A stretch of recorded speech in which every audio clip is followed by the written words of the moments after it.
Hello mga chismosang kapitbahay, it's been a long time. This is Marlene and nandito ako para makipagtsikahan ulit sa inyo.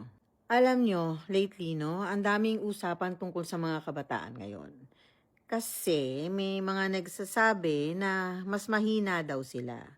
Pero kung ako ang tatanungin no, mga chismosang kapitbahay, naiintindihan ko kung saan nanggagaling yung mga nagsasabi noon. Sa totoo lang, noon kasi, ibang-iba ang buhay. Kung kailangan mo ng information, pupunta ka sa library, magbabasa ka ng mga newspapers, ganun. Kung may problema ka, lalabas ka, maglalaro, o makikipagkwentuhan sa kapitbahay, katulad ng ginagawa ko ngayon. Kung meron ka namang assignment, nung araw, nung nag-aaral pa, kartolina, gunting, at pentel pen ang katapat. 'Di ba? Ngayon kasi, iba ang laban. Ibang laban ang meron. Schoolwork na minsan parang trabaho ng 3 tao, tapos andyan pa yung social media, pressure na para bang may CCTV lagi sa bahay mo na 24/7, at yung feeling mo na kailangan mong maging okay kahit hindi naman talaga. Pero syempre, ayoko rin naman sisihin ang mga kabataan kung bakit sila napapagod.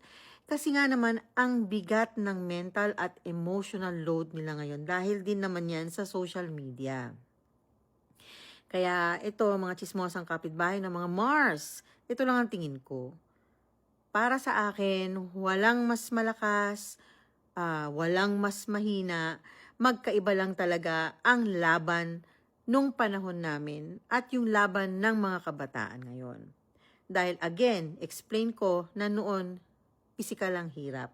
Ngayon, mas more sa mental at emotional ang bigat. Okay? So, kung tutusin, pareho lang namang valid. Parehong mahirap, different levels. Parehas lang naman tayong, alam mo yon, nagtatry mabuhay araw-araw.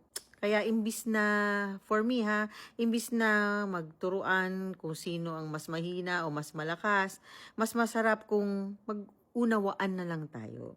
Minsan kasi yung isang magandang salita, kaya nang magpagaan yan ng mundo ng isang individual.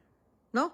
Kaya, yun lang naman ang aking commentos sa mga nangyayari sa mga life natin ngayon, no? Siyempre, ganun talaga. Yan ang usapan. So, yan ang pagchichismisan. So, again, this is your chismosang kapitbahay, Marilyn. I'll see you again next time, okay? Ta-ta!